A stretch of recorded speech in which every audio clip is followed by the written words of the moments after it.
Channel academy of सेंशिया और हम लोग सॉल्व कर रहे हैं टेट एग्ज़ाम के प्रीवियस ईयर के क्वेश्चन पेपर्स। तो हमारा 72 तक क्वेश्चन सॉल्व हो गए थे। क्वेश्चन नंबर है 73। The main condition of an excellent achievement test is, यशाच्या उत्कृष्ट परीक्षेसाठी मुख्य अट म्हणजे काय?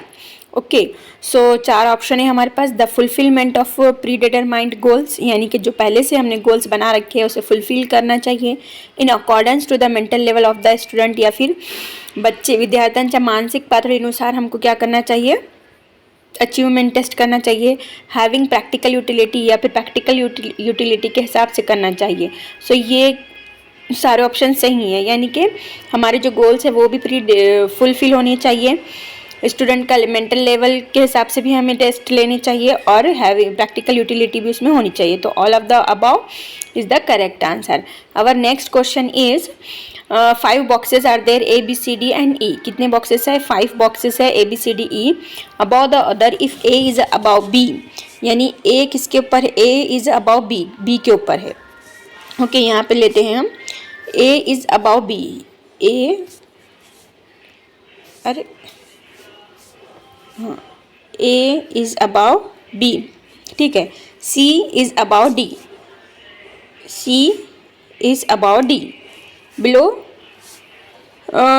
ई and D is above A. Okay, so which box in the middle? So but C is above D, but below E and D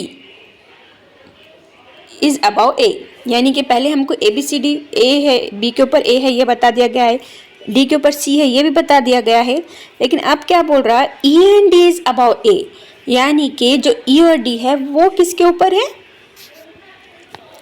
A के ऊपर है। तो अब हम क्या करेंगे, इसको थोड़ा सा फिर से रीअरेंज करेंगे कि पहले हम क्या करेंगे, सी लिखेंगे, सी इज अबाउ डी, तो बी लिखेंगे पहले, फिर ए भी लिखेंगे, ठीक है। अब यह क्या हो गया, बी के ऊपर ए आ गया, फिर हम क्या करेंगे, सी लिखेंगे, फिर डी लिखेंगे। सी के ऊपर कौन आ गया? डी आ गया। C is about D but below E, लेकिन किसके नीचे है? ई के नीचे है, यानी कि सी और डी के बीच में कौन है? ई।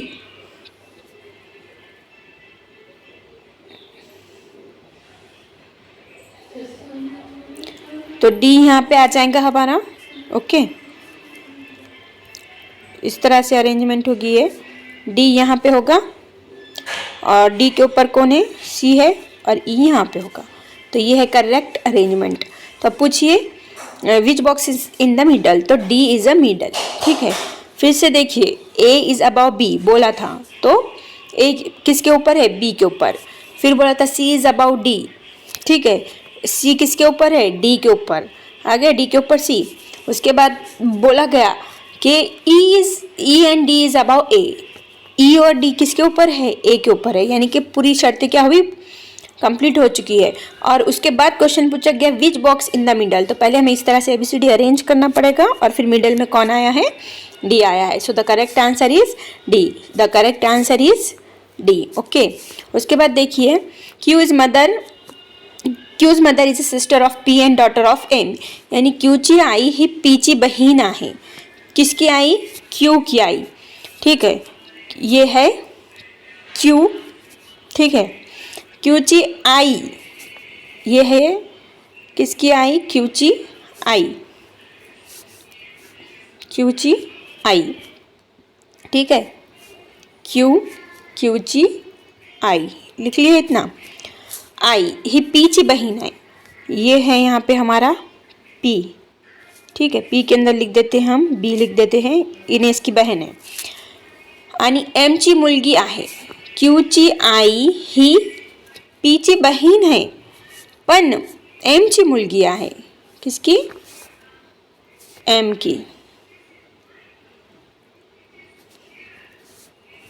सॉरी, एम की मुलगी है। कौन? आई। तो आई मुलगी है किसकी? इसकी। तो आई की आई कौन हो गई? एम हो गई। आई की आई कौन हो गई? एम हो गई। सो एस ही पीची मुलगी आहे। अब हमारे पास क्या बोला गया है कि क्यूची आई ही पीची बहीण आहे, ठीक है। क्यूची आई ही पीची इने थी पी। अब क्या बोल रहा हूँ, एस ही पीची मुलगी आहे। तब ये भी मुलगी है लेकिन किसकी है, एस की, यानी कि एस भी क्या हो गई, आई हो गई। कितने आई हो गए अब तक हमारे पास, 3 आई हो गए, 3। सो कहाँ गया, हाँ, आणि तीची बहीण आहे। तो एस ही पीची मुलगी आहे, एस पीची मुलगी आहे आणि तीची बहीण आहे। मग एम आणि टीचे नाते काय। तो देखिए 3 बार आई आई है और बहन बहन है, तो नाता हो गया हमारे पास आजोबा किंवा आजी, आजोबा किंवा आजी। क्यों आजोबा और आजी हुआ, क्योंकि कैसा था, क्योंकि आई थी, आई की और एक आई थी जिसका नाम था एम, आई की एक बहन थी जिसका नाम था पी, पी की भी एक आई थी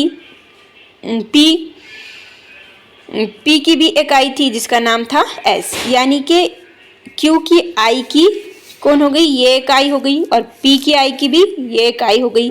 तो आई की आई कौन होती है, आजोबा। तो आजोबा किंवा आजी, ठीक है। तो हाँ, तो नाता क्या पूछा गया था, एम चे टी सोबत नाते पूछा गया था।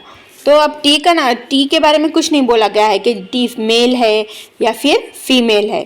तो इस वजह से हम आई या आजोबा ये ऑप्शन लिखेंगे, क्योंकि अगर वहाँ फीमेल बताता था तो हम आजी बोलते थे, मेल बताता था तो आजोबा। तो टी का जो है तो जेंडर नहीं है दिया हुआ, इसलिए आई किंवा आजोबा। उसके बाद हमारे पास क्वेश्चन है, if you have the habit of book lifting from the library how would you solve this typical problem behaviour. यानी कि आपको एक आदत है कि आप लाइब्रेरी में जा रहे हो और कौन सी भी बुक क्या कर रहे हो, उठा ले रहे हो, तो आप अपनी ये आदत को कैसे बदलेंगे। तो gradually you will leave this habit because you know that is very painful expense to the individual who is a dire and need of it.